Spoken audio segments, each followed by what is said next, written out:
اور ان کے جنازے نے بتایا کہ ان کی فالوئنگ کتنی ہے، ان کے پیروکار کتنے ہیں، ان سے متاثر کتنے لوگ ہیں. اور یہ سارے نہیں تھے جو جنازے میں، یوں نہیں کہ جتنے لوگ متاثر تھے جنازے میں آ گئے ہیں. یہ لاکھوں لوگ جو آئے ہیں یہ مرد آئے ہیں، خواتین نہیں آئیں، ان کے بچے نہیں آئے. اگر ہر خاندان میں ایوریج 4-5 فرد قرار دیں تو جتنا بھی جنازہ ہوا، اگر یہ 50 لاکھ تھے تو 50 لاکھ کو 5 میں ضرب کر دیں آپ. اور بیرونی ملک دوسری جگہوں پر ان کے جو پیروکار تھے وہ تھے، بس ایک بہت بڑی جمعیت. انہوں نے ان کے تفکر سے متاثر ہوئے اور ان کے تفکر کو انہوں نے قبول کیا اور اظہار عقیدت کے طور پر ان کے جنازے میں حاضر ہوئے. اتنی بڑی جمعیت جس کی پاکستان کی تاریخ میں کوئی مثال نہیں ملتی. تو ایسے تجزیے کو، ایسے امر کو نظر انداز کر دینا، صرف مرحوم کے احترام میں یہ کہہ دینا جی کہ اب کوئی بات زیر باس نہ آئے، یہ درست نہیں ہے. علماء کو، دانشوروں کو، دانشمندوں کو کرنا چاہیے تجزیہ ان کی اس پوری نہضت کا اور جمعیت کا. انہوں نے، ان کے جنازے نے ایک دھاک بٹھائی ہے. ایک اثر جو ان کے جنازے سے پڑا ہے، پاکستان میں اتنی ہیبت ناک کام کسی نے بھی نہیں کیا. ماشاء اللہ سے اتنے لوگ نہیں مرعوب ہوئے، ڈرے جتنے خادم رضوی صاحب کے جنازے سے دھاک بیٹھی ہے، دہشت پڑی ہے ان کے اوپر. یہ بہت سارے لوگ جو ان کی زندگی میں ان پر اعتراض کرتے تھے، ان کی باتوں پر اعتراض کرتے تھے، مذاق بناتے تھے، ان کا تمسخر اڑاتے تھے، اب تسلیت، تعزیت، تعریفیں اور کہہ رہے ہیں کہ سچے عاشق رسول تھے.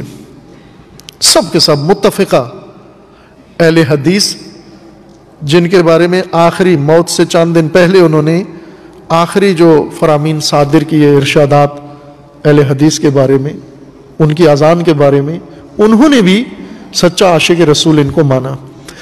یعنی خادم رضوی نے اپنے آپ کو منوایا ہے، نہ کہ انہوں نے مانا ہے. ماننے کا مطلب یہ ہوتا ہے کہ آپ ذہنی طور پر قائل ہو گئے ہیں، دلیل آپ کی سمجھ میں آ گئی ہے، وہ جو بات کرتے تھے وہ آپ کو سمجھ میں آ گئی ہے. مولانا خادم رضوی نے اپنے آپ کو منوایا ہے لوگوں سے. زندگی بھر منوانے کا ایک ان کا انداز تھا.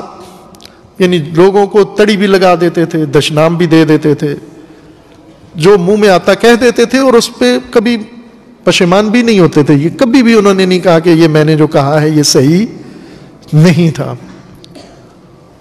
یہ ان کی خصوصیت تھی کہ اپنی کسی بات پہ کبھی بھی انہوں نے معذرت نہیں کی، کہا جو میں نے کہا ٹھیک ہے، بلکہ اور زیادہ ہے، ابھی میں نے کم کہا ہے، بلکہ یہ اس سے بھی زیادہ حق بنتا تھا، میں نے تھوڑا کہا ہے، کنٹرول میں کہا ہے. بہت سارے ان کو نہیں مانتے تھے، خود بریلوی تفکر کے لوگ نہیں مانتے تھے ان کو، ان کے اس مزاج کی وجہ سے، ان کی زبان کی وجہ سے، ان کے لہجے کی وجہ سے، ان کے انداز کی وجہ سے لحاظ کسی کا نہیں کرتے تھے.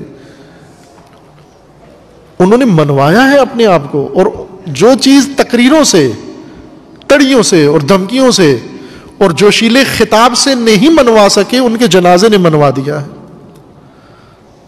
مثلا ان کی زندگی میں سچا عاشق رسول نہیں کہتے تھے لوگ ان کو، لیکن ان کے جنازے نے سب سے کہلوایا ہے کہ یہ سچا عاشق رسول. مخالفین سے بھی، جو بھی دل سے کہا نہیں کہا لیکن زبان سے کہنے پہ مجبور ہوئے. کیوں مجبور ہوئے؟ کہ اتنی جمعیت، یہ افراد اور یہ ایک سمندر افراد کا، یہ حکایت کرتا ہے کہ اس کے پیچھے بڑی جمعیت موجود ہے اور بھی موجود ہے، اور یہ سب ووٹ ہیں. یہ عقیدت مند نہیں بلکہ یہ سارے ووٹ ہیں، اور یہ فیصلہ کن ووٹ ہیں. جس طرف یہ جمعیت جائے گی، اب سیاسی مذہبی دڑھے ویسے تو بہت سارے اظہار وجود کر رہے تھے، اپنی طاقت کے مظاہرے کر رہے تھے، مسلح گروپ بنا کر اور تنظیمیں بنا کر، اور میڈیا کے اوپر تو ہر آدمی فن خان بنا ہوا تھا.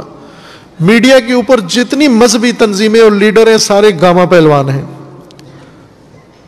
گاما پہلوان یہ گجرانوالہ کے بہت نامور پہلوان تھے، رستم پاکستان، جو سب کو شکست دے دیتے تھے، پچھاڑ دیتے تھے. میڈیا پر آپ دیکھیں سارے گاما پہلوان ہیں، لیکن ایک قول نقل کیا جاتا ہے امام احمد ابن حنبل سے، اہل سنت کے ائمہ اربعہ میں سے جو ہیں حنبلی،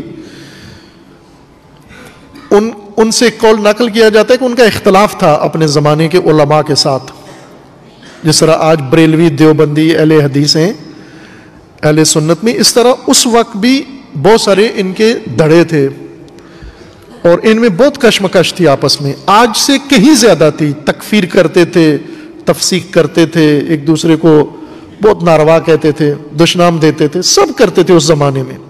یہ بڑے بڑے جو ائمہ اہل سنت ہیں، انہیں بادشاہوں نے بھی اور عوام نے بھی اور مقابل فریق ان کے جو رقیب علماء تھے انہوں نے بھی بہت دباؤ میں رکھا ہوا تھا ان کو، کچھ کو کوڑے مارے گئے، کچھ کی توہین کی گئی، کچھ کی بے حرمتی کی گئی، کچھ کو قتل کیا گیا۔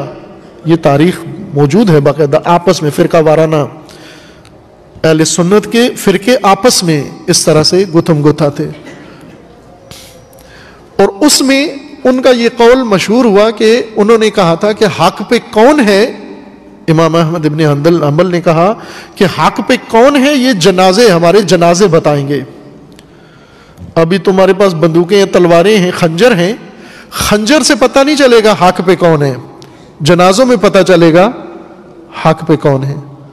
ظاہر ان کے پاس تلواریں تھیں، ان کے پاس نہیں تھیں، تو یہ خود ایک بات ہے کہ آیا جنازہ کا بڑا ہو تو اس سے حق ثابت ہوتا ہے، نہیں ہوتا، یہ تو تسلیم شدہ بات ہے کہ اگر کل کو ان سے بھی بڑا جنازہ ملکہ برطانیہ کا ہو، اول تو وہ مرنے کا نام نہیں لیتی، وہ اس کا بیٹا بوڑھا ہو گیا ہے، 80 سال کا اس کا بیٹا ہے ملکہ برطانیہ کا، اس کے دانت گر چکے ہیں بالکل، اور یہ ابھی تک چڑیل چپکی ہوئی ہے تاج و تخت کے ساتھ۔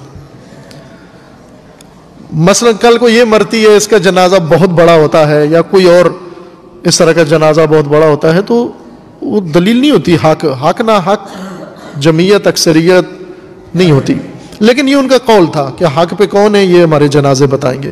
خادم رضوی صاحب نے، ان کے جنازے نے لوگوں سے اقرار لے لیا جو وہ زندگی میں لینا چاہتے تھے، ابھی سب مجبوراً ان کی تعریف کرتے ہیں، انہیں عشق کی سندیں دے رہے ہیں، سرٹیفکیٹ دے رہے ہیں،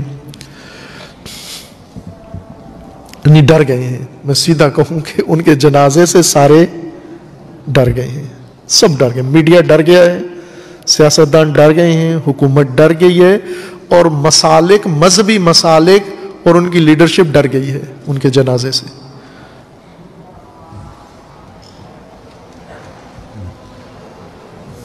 ایک دہشت ہے ایک جنازے کی۔